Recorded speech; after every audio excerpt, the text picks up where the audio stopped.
Ursa clusters private limited. Ursa cluster USA entity అయినటువంటి USA company అయినటువంటి Indian subsidiary Ursa clusters private limited వారు మన రాష్ట్రంలో వాళ్ళు దాదాపుగా 5,196 కోట్ల రూపాయల పెట్టుబడి 2,500 మందికి ఉపాధి కల్పించడం కోసం అక్కడ ఒక డేటా సెంటర్ ని ఐటీ ఆఫీస్ ని నెలకొల్పడానికి వారు ముందుకొచ్చి రాష్ట్ర ప్రభుత్వానికి ప్రతిపాదనలు ఇస్తే 2,500 మందికి ఉపాధి దొరుకుతుంది.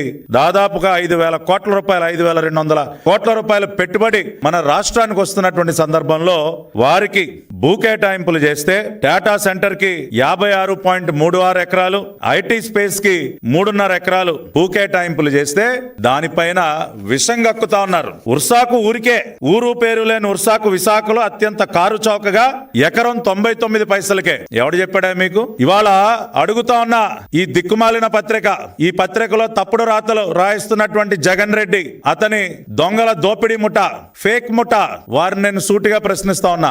ఉర్సా కంపెనీకి 99 పైసలకే ఎకరాన్ని మేము కట్టబెట్టాం అని ప్రూవ్ చేయడానికి మీ దగ్గర ఉన్నటువంటి కాగితం ఏంటి? దేని ఆధారంగా మీరు ఈ తప్పుడు రాతలు రాస్తా ఉన్నారు? ప్రజల్ని మభ్యపెడతా ఉన్నారు. రాష్ట్రానికి వస్తున్నటువంటి పెట్టుబడులను అడ్డుకునే ప్రయత్నం చేస్తా ఉన్నారు. మీరు జవాబు చెప్పండి. దేని ఆధారంగా ఈ తప్పుడు రాతలు రాశారు? ఏదన్నా జీవో కాపీ ఉందా మీ దగ్గర?